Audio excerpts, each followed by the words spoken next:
Hi there folks, and welcome to the channel. My name's Jason Rouse, and normally I talk about Uilleann Pipes and Irish music type stuff, and today it's a little bit different. I'm actually going to tell you a little bit about what I keep in my pipes box, pipes case. I got the idea from, I was over at the Féile Mo Flynn in Kildare last week, on the week before,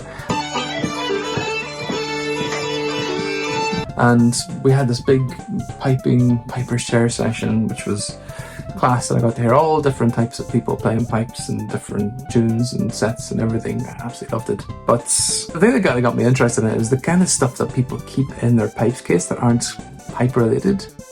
Sounds a bit strange. Yeah. So that gave me an idea that maybe I'll have a little rummage through my own pipes case and talk a little bit about what I have in that. Yeah, it's been a while since I've done like a show and tell kind of video where I, have something up on the desk and talk through everything, and they're quite fun to do and people seem to like them, so I think I'll do that today. So yeah, so I can talk about the kind of stuff that I keep inside my case. Hope you like this one. It should be a nice chilled video. I don't think I'll do any piping in it. It's mostly just talking. Sorry in advance if you came here for the piping, but there's other videos of me playing some tunes, and I thought it'd be nice to share a little bit about, the other sides of the instrument that nobody really talks about. Yeah, hope you enjoy. And if you did, leave me a comment. If you have something in there in your case that I don't have in mind, you can let me know. Maybe I'm missing something in there. Or if you got any tips or you picked up anything interesting from here, yeah, let me know as well. Always good. If you liked it, hit the like button. If you want to subscribe, you can subscribe. It's fine either way. I don't mind. Just hope you enjoy it, and yeah, let's crack on. Okie dokie. Yeah, maybe first I'll actually just say a few words about the pipe case that I use. I have quite a few cases, and some of them are actually like the original cases that the pipes sort of came in, like the Leo one or the George Clem one that I've got. So they're really old pipe boxes. I've had a few over the years, and I think maybe my favourite one is this. This is a BAM case. They're a carbon fibre case made in France, and they're really, really good. This is a Viola case, so it's like big enough for 2 sets of pipes sometimes. Maybe 2 sets of pipes at the Bellows if I'm taking a full set. Yeah, it's a nice case. It's seen a lot of miles, and it's had a lot of repairs. So there's a lot of gaffer tape around it, and I guess it being silver kind of hides the gaffer tape. A couple of stickers. Incidentally, this like fragile one here, it came out of a crate from the museum in Cardiff, where they normally keep all like the big paintings and all the artifacts and stuff, sort of Indiana Jones style stuff. So yeah, I quite like that one. The handle, this is tape that you get for like bicycles, and it's the best thing that I've found, like like the handlebars on your bike. Yeah, I remember carrying, was it this case or a different case? Basically carrying like some, I was doing a bit of busking around Europe years and years ago, and it ended up like really, really hurting my hands, so I went into a bike shop in Berlin and bought some of this tape, and this is fantastic stuff. It's really, really nice and spongy on the hands. Yeah, it's just like cork stuff. This is the Bianchi colours, if anyone's interested. Yeah, and it's got a lot of repairs, so I've had to like swap out the handles. Basically, if I'm carrying 2 sets of pipes in here, it's kind of too heavy on the carbon fibre for like the handles, so I've had to replace these, and there's like a subway handle at the top as well that I've had to fix up as well, and just to be safe and sound, I've got like a little belt around it to keep everything in place. I swapped out the back straps for Jawa or Gyawa, however you say it, those ones, because they're a bit nicer than the BAM ones, to be honest. And basically BAM, like their whole thing is that inside the case is like custom fit to your instrument, so that absorbs all the impact, and I've kind of ruined that by like cutting all the insides out and sticking foam in there instead, but it does the job. And I've actually reupholstered the inside. It's velvet, but it's leopard print velvet, which I thought was a bit more rock and roll. Yeah, so it actually feels really nice, and the pipes seem to enjoy it as well. the whole thing about this is basically whenever I'm not, well, it's the kind of things that I take with me in my pipes case that aren't my pipes. So I have my bellows. This changes, there can be different bellows in here depending on what, but I'm finding these. This is like my Jeff Wolf bellows. They're about 40 years old now and they're still going strong, and they work really well for me, so I like that. And I have my pipes here as well. So yeah, like I was saying, I was recently over in Kildare and I took over the Taylor set and took over my C-sharp set, and it just really got me thinking about what, you know, what people keep in their pipe cases, you know. Let's take this out. Let's talk about the pipe stuff first. So yeah, I've made all these like little socks for my pipes, and I've seen people use actual socks, you know, that seems to work as well. But essentially, they just keep things from getting damaged whenever it's in the case. And this is really annoying. It's like one of the only Taylor sets with a straight bass bar, or maybe the only one. I can't remember. It's certainly very rare, and I've never seen any others out there. So I have to like dismantle the bass bar. And this is actually from the bottle of green spot where I keep the bass reg reed in.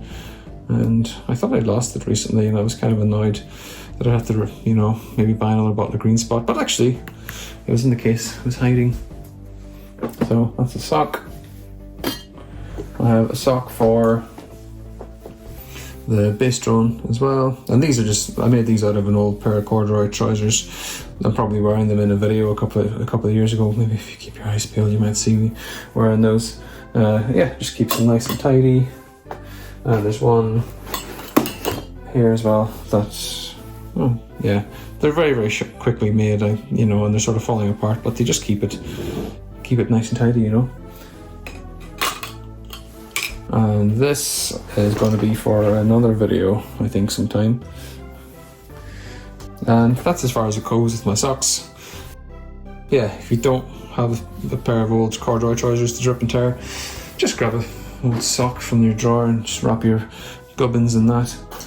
I use this for the chanters. This is it's just a bit of plumbing pipe, heating, plumbing insulation. There we go. Yeah, and it's just, you know, they're almost like made for pipes, to be honest. Just yeah, I went into like a local plumbing supplies shop, and I was looking for this, and he was like, "How much do you need?" And I was like, "Well, what have you got? That's what are you using it for? What dimensions?" And I was like, "Well, it's not actually for plumbing. I'm using it for musical instruments. I'm using it to keep my pipes nice and safe. I want to transport them." But yeah, it comes in different sizes. This is probably the wrong one for this chanter, actually. This is too short. But yeah, normally I just chop them to size. Some people like to cut a little channel for the neck bit so that everything fits in. But with this set here, it kind of feels a little bit better because the keys are on the outside of it, and then this is on the inside generally. Yeah. And again, if you haven't got that, you should think a sock would do as well, I suppose. Now, what else have I got in here? Well, tin whistles. So, I'll usually take 2 D whistles if I'm feeling a bit extravagant. And the reason why I'm taking 2 D whistles is I've got my Johnny synth, which I absolutely love. It's got really beautiful sweet tone, you know.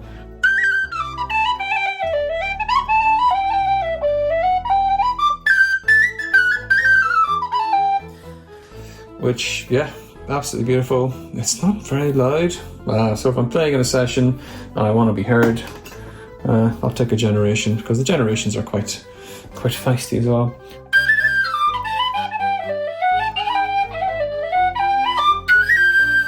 Yeah, I really do love generations. I might do a video on this one actually in the future. This was made for me by a friend of mine who managed to ruin 2 generation whistles to make this, but isn't that just like the coolest thing you've ever seen? Yeah, Generation D. Yeah, convertible. I've never played it just like that. What does this do? Yeah, it works as well just with one hole. But yeah, little pocket whistle. This is like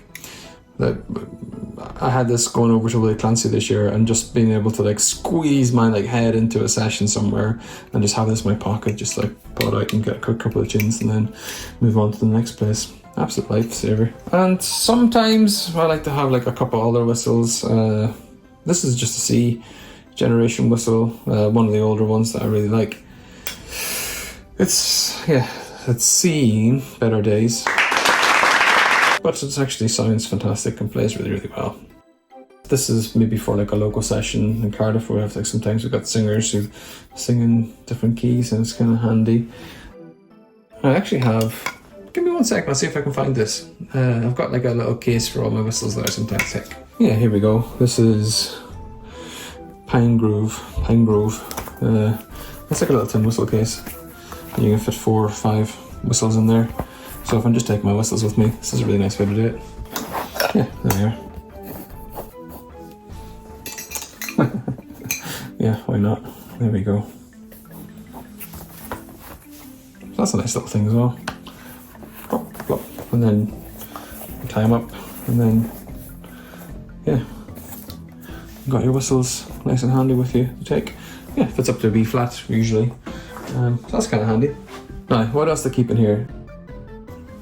I try to keep like a couple of different lengths of this because it's actually nice if other people are trying to play your pipes and they want to use your bellows, and not every, I mean, if I'm wearing like a jumper or something, then I might need this to be like a centimetre longer or something like that. So it's nice to have different lengths in here. The other one I've got for this is on the pipes. And I normally write on them what they are. This is what set they go with. It's just car heater hose. I buy this from Halford's. Loads of it. It's really, really cheap, and I know I just chop it to like loads of different lengths and see what fits me. Oh yeah, there's another one there. That's a big one. That's probably too big. Although, no, that's the one from my Ronan Brown set. I can see because it's got some of the chrome platings come off onto it where it would have rubbed. So that's a bigger one there for a different set. Shameless self-promotion. Yeah, if you're doing gigs and stuff and somebody wants to buy a CD or whatever afterwards, or a cassette if you want. Heads up, I suppose, as well. I'm working on a new album. I've got the groundwork done on it. I'm just trying to see logistically what to do. Do I do another CD release? I really want to do a vinyl release. Maybe I'll bring it out as like an LP. That could be really, really cool. But it would be like a proper like recorded one. This one I recorded on a cassette, hence the cassette. The cassette edition of it. I've only got a few of these left, so if anybody wants them, they get them on my Bandcamp. Yeah, have a look on there if you want them, or if you see me at a gig or something, then I might have some in the box as well. I usually try to. Other nice bits of equipment. This is just a little Zoom H1. I've recorded so much stuff on this. That's just a really lovely little field recorder, and basically it takes an SD card. What wonders are on this? 16 gigabytes. Yeah, so it's super handy if you're going to like lessons or classes or concerts or whatever. It's a really good idea to have something like this in your case. I actually recorded a load of stuff on this little Zoom H1. Yeah, the sort of stereo mics, they're actually surprisingly good. I might sell it because I'm thinking about investing in something that's a bit more sturdier, but just really handy, just to go through and just press a button, start recording, press a button, stop recording. And I used to mount it on my camera as well, so you can mount it on the top of your SLR. Oh, give me a second, maybe I'll show you. Yes, here we go. So this is just my old SLR, which I used to take right to Willie Clancy and things like that, but it's got like a little adapter on the top, and this just fits in there. Yeah, there we go. So when you're recording, and then you can pair up the audio afterwards, so you get a really good quality. And it also works with like something like this. This is just like a little Joby tripod.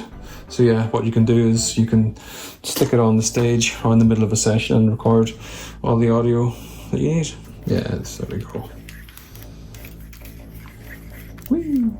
Yeah, so that's dead handy. Just like a little, little recorder. Point it where you want to record, and away you go. Use this one loads. Maybe a bit more maintenance-y kind of stuff next. So I don't usually carry this in my case, and only in like extreme circumstances if I think I might need it for like a session or something. I used to have one of those like, little teeny weeny ones, like a little, you get them in like stationery shops for sharpening pencils, but it's like a little tiny blade if you need like make a little quick adjustment or something like that. I would use it more just for like cutting a bit of the string, like that sort of heavy duty wax temp. It's a bit easier than just trying to break up with your fingers. So I wouldn't normally take this with me, and I especially wouldn't want to take it on a plane because it would get confiscated. This stuff, if you've seen my other video, you know I don't recommend this stuff whatsoever. I think you shouldn't really see it anywhere on your pipes. Your pipe maker will kill you if you give them a set of pipes to fix up and it's got this stuff on them. I use it on the Taylor set, and I'll just show you on this joint here at the top, because you probably can't see it, but the connection here is so tight that no like string fits it, and it's actually a little bit wonky. Like it's there's no straight lines on the set. Like all the tubing starts small and gets bigger, you know. So this is the only thing that I can do that actually makes it fit like snugly, and I'm very careful actually. I change this out every week or a couple of weeks. So when this is done, I'll take it off and I'll redo it. Yes, that's exactly what I think. The PTFE plumbing tape, not 100% recommended. You didn't hear it from me, but I have it in my case because I occasionally get like a little teeny weeny leak over there, and it's really annoying because air is very small, and I need to keep it airtight. I got that one from Makoto. That's one of Makoto's jokes. Air is very small. What else do I have? It's a bus ticket. This is my secret favorite thing that I like to keep in here. This is a Compeed, and they're actually for, if anyone hasn't seen them, they're for your heels or your feet. If you do a lot of walking and you've got some new shoes and they're going to give you a blister. Now, I use these on my elbow because the Bellows that I like to have a bit of freedom, a bit of movement. So I use like the hard Bellows, and yeah, like last week we did a day where we played for 12 hours straight. At the end of it, you tend to get a bit of a sore elbow. Let's have a look. This is my elbow after last week. So yeah, a lot of piping. And what the Compeeds do is it basically feels like having an extra layer of skin on your elbows. So if you're down for the Willie Clancy week or something like that, and you're sitting and you're playing for 12 hours a day for like 6-7 days in a row, these are actually really, really good. Yeah, so they're super handy to have if you're like me and you don't want to you want the freedom of being able to move your arms around, but with that you have to sacrifice the comfort. So this is good if you get sore elbows. Oh yeah, and just another thing on that as well. I've been actually finding it hard to get the right. This is just like leather shoelaces that I got from the market in Cardiff, but they've swapped to a different type of leather shoelaces, and it's not as strong or sturdy as the stuff that I used to use. So I've been sort of going through this one a little bit quicker than I would like to. So I try and keep like an extra bit of shoelace in there in case I'm stuck and I don't have to like take my shoes off and use like my actual shoelaces. And that's just for the Bellows. Yeah, so there's like stress points here, and there's stress points like on the hinges as well. But I find that works. This sort of system works really well for me, and I just like to keep a little bit spare just in case. Altoids tin can only mean one thing in terms of piping. We all know it. There's going to be reeds in here, and yes. So when I was away, I was having trouble with a bass drone reed, so I actually grabbed some rando bass drone reeds, fired them in here, and there's a tenor reg, and that's a chanter reed there, made by Benedict Kohler, which is kind of funky looking, but it works very well. Yeah, anyone's interested, this wintergreen is my favourite flavour of Altoids. It's really, really hard to get these in like Ireland or the UK, so I picked up like 7 or 8 tins of these when I was over in America earlier on this year. Yeah, just the best ones. It smells like reeds, doesn't smell like mints anymore, sadly.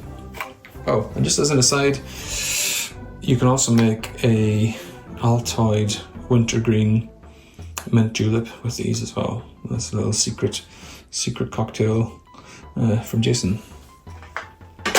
And I actually do have some more sweets as well. Yeah, these are Richie's cinnamon lozenges.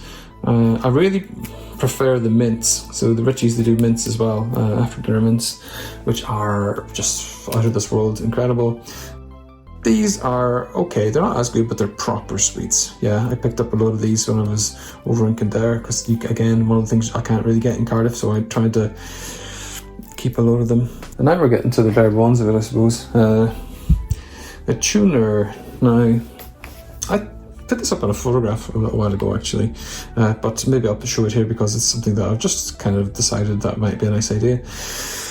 This is just like a standard off-the-shelf chromatic tuner made by Korg. There we are, it's picking up my voice. I am currently in G sharp A, getting there. Basically, I've got it set to 440. This could be really handy for tuning up the drones. I think I was talking about that in the last episode. But what I've done at the top is I've just put like a little bit of masking tape over it, and I've written in where the notes should be for Just Intonation on the pipes. So my D's like bang in the middle, A's a little bit sharp. I think that might be wrong. I'll tell you what, I'll flash up on the screen what like the actual the numbers are supposed to be, because I think I might have done this wrong. I remember I did this, I had something over here which is obviously completely wrong. So yeah, just like these ones here, if you want to like copy my settings, but yeah, really nice. So if we're quick and dirty and you're trying to tune things up and you want to see where things are supposed to be, this is kind of in the right place. Yeah, I don't use this as much. I've actually got a nice app on my phone called Tunable, and Tunable allows you to set it up in Just Intonation, so you don't even need to have these on here, but it's kind of handy anyway. Black tape, so this is just like black electrical tape. This stuff I don't actually think is very good. It tends to slip, and I actually had a really weird, I was doing the piper's chair at the Peeberlin Chinall, and it was so warm and sweaty in there that the tape actually started like moving down and covering the holes while I was trying to play. So that's obviously this weird sticky goo. Yeah, there's better stuff out there, but for like small, compact, quick jobs, that's kind of handy. And this, I think, is part of a old credit card, a co-op card, and it can just go up the bottom of the chanter for a quick change on the bottom D, nice and easy. And this is some wax, this is some old style, really skinny hemp from Ted Anderson. Absolutely love this stuff, got loads and loads of it. But slowly getting through it. And now we move on to the big, oh hang on a minute, what's this? Yeah, so this is for your hair. If you have long hair like mine, and you need to tie it up sometimes. No, it's actually for keeping keys in the right place. So if you've got like a red key that's kind of stuck, you can wrap this around it, and it just keeps the key down, keeps it in place. So super handy, handy to have. And here we go. This doesn't always end up in my case, but this is actually like the little accessories that would have came with this case originally, and it probably fits in up at the top. And I tend to have more random stuff in here. So pliers. I've gone through so many different like pairs of pliers, and this is the ones that I've found. I do a bit of like jewelry making, so I end up ruining like a load of pliers. Inadvertently pickling them and stuff like that, so this is kind of what I've got at the minute. I wouldn't recommend a set like this. I would recommend getting like a proper set of like needle nose pliers for pipes, but again, just quick and dirty changes, to your read on the fly. More hemp, some string. This is like a fatter like version of Ted's. So the same sort of thing, but just a thicker one. Oh dear. What else? We've got some more PTFE tape. Oh, this is finished. Good, I can get rid of that. More of this tape. A lighter, which is for a candle. I'll come this I got the idea from Benedict Kohler. So a way of like cleaning your reeds. Actually, I'll get a reed and I'll show you. I'll use this one. I just happen to have a reed on hand. What you can do if your reed is really mucky, like this really old one is, you can pop this in the inside. Hold your fingers on it. I think I might have even demonstrated this in my sort of Uilleann Pipes hacks, tips and tricks video. But basically, the reason I'm using this is I was asked Benedict why does he always use like a dollar bill for it. And he's like, because it's a bit scratchy. So when you pull it out, it picks up more of the debris on the inside. There you go. What else do I have? Silicone grease. This generally doesn't leave my house. I don't normally take this one with me, but check out the other video if you want to see what that's for. This is just some like funky foam, which is great for fixing pads nice and quickly. This is a piece of Leo blowpipe. Yeah, there's more of that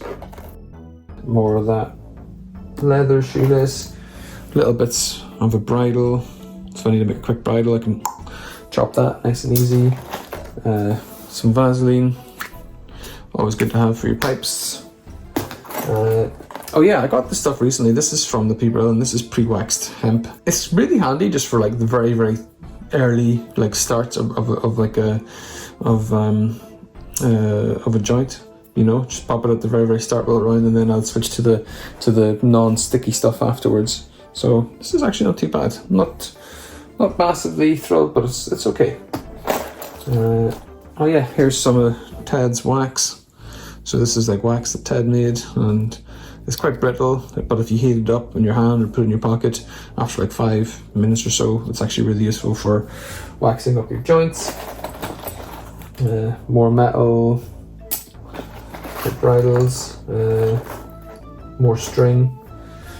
I used to keep loads of like little bits of wood, and this is for like tuning the regulators, but it became such a pain to do that I've kind of like got them all sort of basically where I want now, and I don't really use this stuff anymore. That's okay. Oh yeah, and this is some of my own wax that I've made. This is like using a bit of, so if you buy a bar of beeswax, it's normally really like too hard to use for pipes. So what I've done with this one is I've just boiled it up in like a sandwich bag with a little bit of Vaseline, and then whenever it dries, it's actually a bit stickier and works better for pipes. Some brown tape. This stuff actually is better. So yeah, a bit of brown tape if you have a different colour chanter. Little bits of cork. So if I end up losing like a bit of cork under a key, I can get that again. This is tubing for drone reeds. What else have I got in here? Anything worth talking about? Oh yeah, there it is. There's my candle. So my sealing wax candle, not much left on it, and that's used for like, you know, if you can use it to fix leather pads, or you can use it to like, you know, bring a hole, make it a little bit flatter. Yeah, it's useful stuff. Yeah, it's not like a scented candle. I got this. This is like part of this came in like a cocktail that I got, and it's actually really good. It's like a nice little bit of, it's probably bamboo or something like that, but it's good for like it's good for like regulators, and it's also good for like putting up the bore as like a rush on your chanter, and yeah, it's strong enough. Good stuff.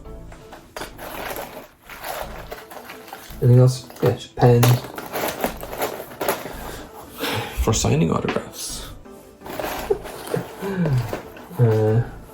Yeah, little bits of metal. So again, used for like tuning up the drones, tuning up the regulators. Right, I've been talking for a bit here. Might be losing it. Guitar strings. This is just like an E string, and just fold it up on itself, and that gives you like a rush. if you have a chanter that's misbehaving, you can quickly do that, but there's better materials out there. This is, again, just a quick and dirty fix, like a road fix, you know. Yeah, there's all kinds of things, like I heard a story of Finbar Fury's bag is made out of like a leather seat from a Harley Davidson that they had to like fix on the fly. And sure, the set of pipes I've got from Ronan Brown, the drone switch was made out of a light bulb or something like that from the backstage of a gig that he had to fix in a hurry. So yeah, things like that, they're quite handy. Cool. I think that's us. So there you go, there you have it. That's the kind of stuff that I keep in my pipes case. Isn't that a bit weird? Yeah, all those little bits and pieces, little gubbins for random things. Yeah, it's all a bit odd. What a strange instrument. Anyway, yeah, if you like the video, do the usual, press the buttons that you know where they are, and it'll tell YouTube that you can get more of my videos in the future or whatever. And if you want to watch any of the other videos, I do have a playlist, like the sort of Uilleann Pipes mini documentaries playlist, and there's some videos of me piping if you wanted some of that as well. But I hope this is filled your bucket for, you know, everything pipe related for the time being, and I'll get back and maybe do another video again soon. So watch this space, and yeah, see you all again shortly. Goodbye.